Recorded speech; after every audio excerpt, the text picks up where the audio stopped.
Hello students, आज की इस क्लास में हम नेक्स्ट टॉपिक ट्रांसपेरेंसी स्टार्ट करेंगे।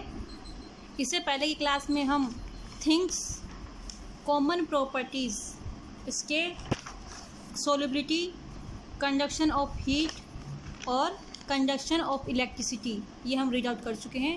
आज हम देखेंगे ट्रांसपेरेंसी और response to magnet, lustre, hardness, sinking and floating. ये टॉपिक हम आज डिस्कस करेंगे इसके अंदर। तो सबसे पहले शुरू करते हैं ट्रांसपेरेंसी।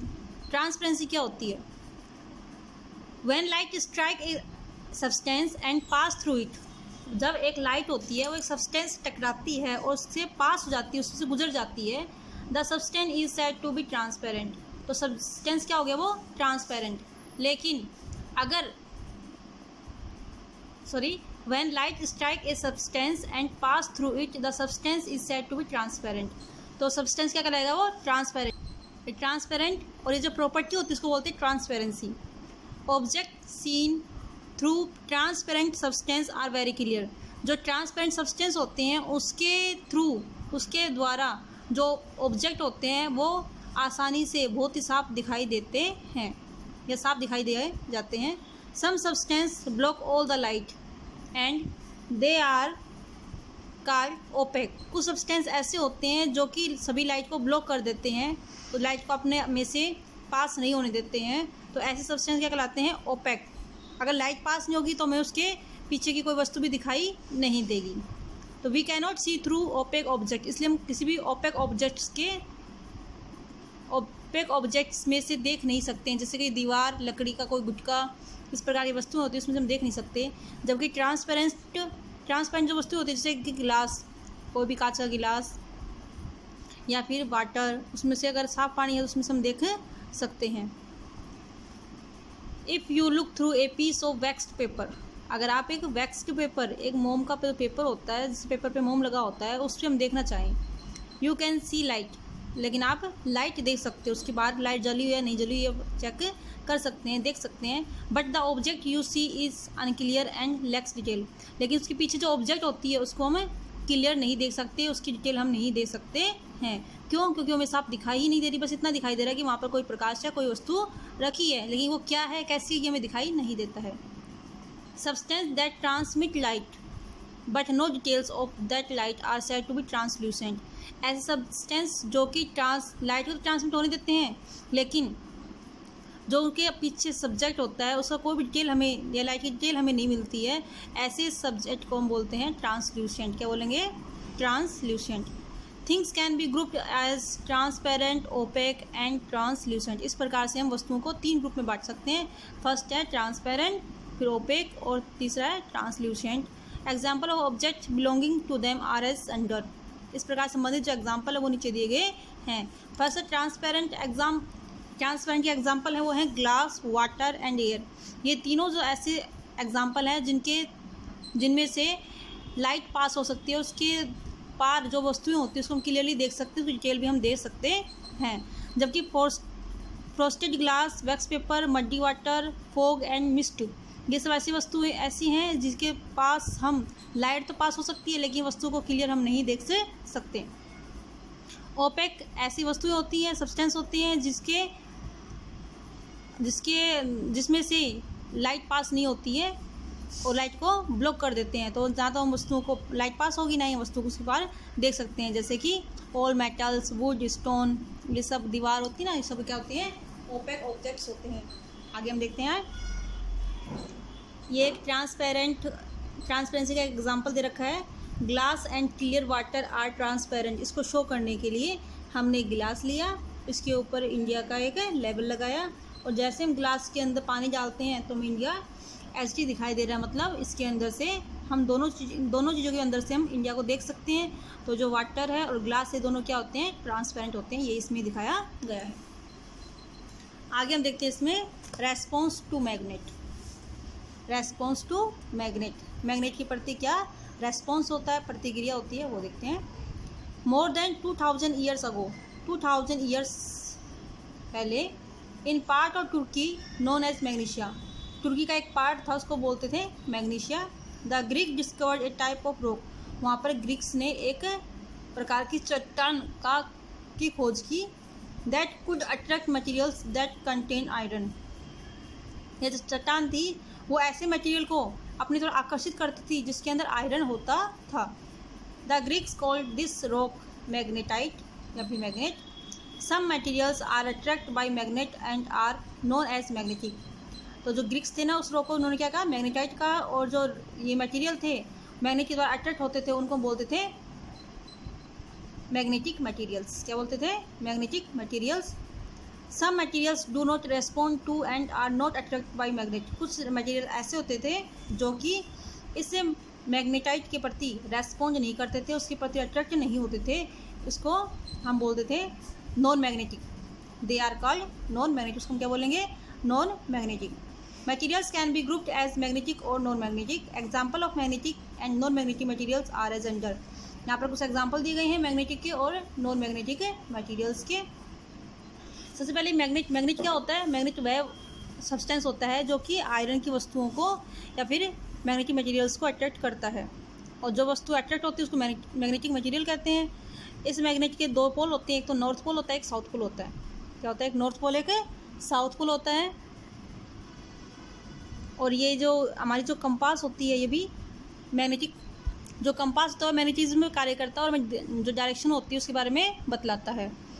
मैग्नेटिक आयरन, निकल, कोबाल्ट ये सब मैग्नेटिक मटेरियल्स हैं जो कि मैग्नेट के द्वारा अट्रैक्ट होती हैं। Non magnetic materials aluminium, silicon, would, plastic ये नॉन मैग्नेटिक मटेरियल हैं जो कि मैग्नेट के द्वारा अट्रैक्ट नहीं होती, उसके प्रति कोई रेस्पॉन्स नहीं करती हैं।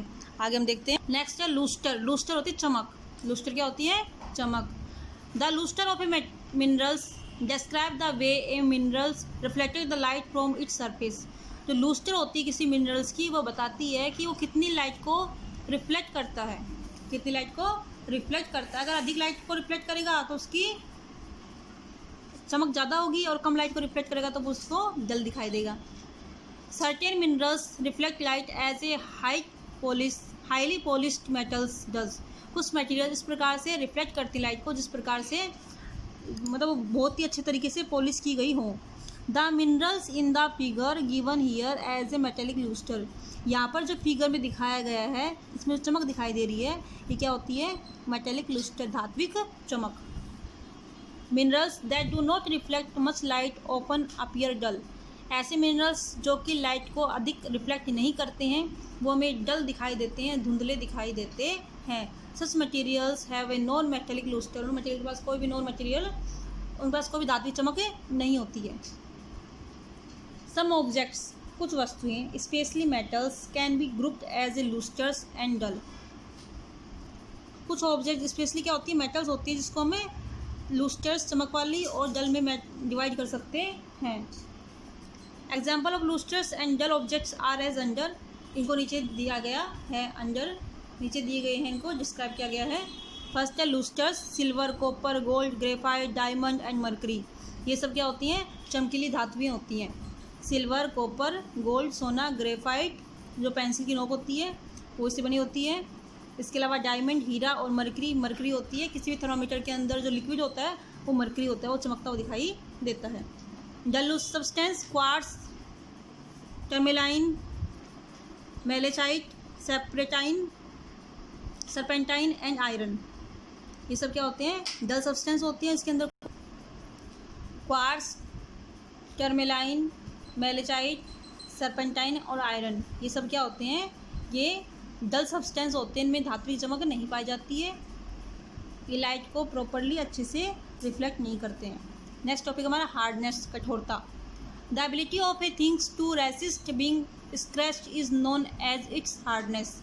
एबिलिटी ऑफ थिंग्स, किसी वस्तु की एबिलिटी योग्यता है टू रेसिस्ट बीइंग स्क्रैच्ड, किसी वस्तु पर वो स्क्रैच कर सकते हैं, इसको बोलते हैं हार्डनेस, की कठोरता कहते हैं। कि कोई वस्तु है किसी दूसरी वस्तु पर कितना, ऐसे सब्सटेंस जो कि किसी वस्तु पर स्क्रैच डाल सकते हैं उनकी एबिलिटी होती है, उसको हम बोलते हैं हार्डनेस, कठोरता। The things which can be easily scratched are said to be having softness.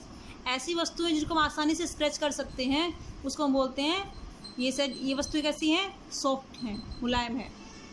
Remember, याद रखो, hardness is a comparative property. Hardness क्या है, कंपैरेटिव तुलनात्मक गुण है। For example topaz topaz is softer than diamond. Topaz है वो डायमंड से क्या होता है, सॉफ्ट होता है, but harder than quartz and feldspar. लेकिन क्वार्ट्ज और फेल्ड्स्पार से हार्ड होता है। However things can still be grouped as having hardness and softness. इस प्रकार से वस्तुओं को कि वो हार्ड है या फिर सॉफ्ट है, इस प्रकार से वस्तुओं ग्रुप में बांटा जा सकता है। Example of things belonging to hard substance and soft substance are as under. यहाँ पर हार्ड और सॉफ्ट सब्सटेंस को अलग बांटा गया है।